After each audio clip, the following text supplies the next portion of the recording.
अगर रोटी पकाने वाला चूल्हा ही ठंडा पड़ जाए तो मजदूर क्या करेगा। यार अपना गैस क्यों प्रॉब्लम था और काम वाम भी नहीं चल रहा था बराबर। बिहार के लाखों मजदूरों के सामने आज यही सवाल खड़ा है और जवाब में वो काम छोड़कर वापस अपने गांव लौट रहे हैं। 10 को मिल करके हगामा कर देते, पेमेंट भी दे देता है, लेकिन गैस नहीं मिल रहा है तो वो भी बेचारा कोई काम नहीं कर रहा है। आप जो तस्वीरें देख रहे हैं ये किसी त्यौहार या भीड़ भाड़ का नज़ारा नहीं है, यह मजबूरी की भीड़ है। यह उन हाथों की वापसी है जो कभी दूसरे राज्यों की इमारतें खड़ी करते थे लेकिन आज अपने ही पेट की आग बुझाने में असमर्थ हो गए हैं। पूरा मामला समझिए। देश में इस समय गैस की भारी किल्लत देखने को मिल रही है। इसकी एक बड़ी वजह अंतर्राष्ट्रीय हालात हैं, खास करके ईरान और इजराइल के बीच जारी तनाव और युद्ध, जिसका सीधा असर गैस सप्लाई पर पड़ा है।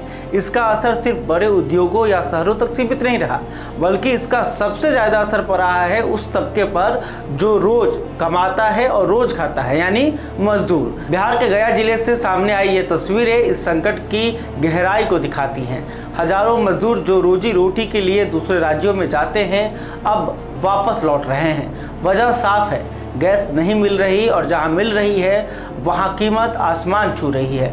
मजदूरों का कहना है कि हालत इतने ख़राब हो गए थे कि खाना बनाना भी मुश्किल हो गया था। कोई 300 रुपये में 1 किलो गैस बेच रहा था तो कोई 500 रुपये में। सोचिए, जिस मजदूर की रोज़ की कमाई ही 300 से 400 रुपये हो वो इतनी महंगी गैस कैसे खरीदेगा। चंदन कुमार जो बाहर काम करते थे बताते हैं कि गैस की किल्लत के कारण खाना बनाना तक मुश्किल हो गया था। कई बार बिना खाए काम करना पड़ रहा था। वहीं आगे कारू यादव कहते हैं कि जब खाना ही नहीं मिलेगा तो काम करने का क्या मतलब, इसलिए मजबूर होकर गांव लौटना पड़ा। गैस को लेकर आप लोग कहाँ आ रहे हैं? हम लोग आ रहे हैं उदना स्टेशन से, कड़ोदरा में रहते हैं, ओम एक नंबर। क्या दिक्कतें का सामना कर रहे हैं? जी, दिक्कत यही सबसे ज्यादा है कि मानो गैस नहीं मिल रहा है। हम लोग को पेमेंट भी सेट नहीं रोकता है फैक्ट्री वाला।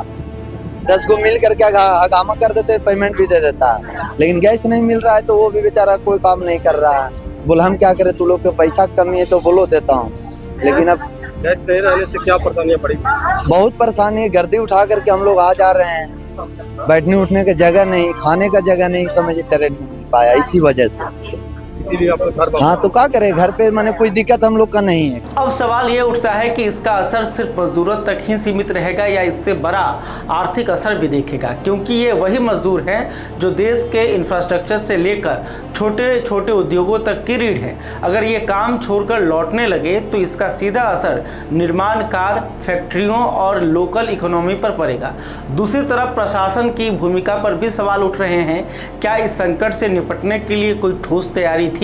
क्या मजदूरों के लिए कोई वैकल्पिक व्यवस्था की गई या फिर एक बार फिर वही हुआ जो अक्सर होता है, संकट आया और सबसे पहले और सबसे ज़्यादा असर गरीब पर पड़ा। फिलहाल गांव लौटते इन मजदूरों के चेहरे पर राहत जरूर है कि कम से कम अपने घर में भूखे नहीं रहना पड़ेगा, लेकिन ये राहत अस्थायी है। ये सिर्फ गैस की किल्लत की खबर नहीं है, ये उस सिस्टम की कहानी है जहां सबसे कमज़ोर कड़ी हर बार सबसे पहले टूटती है।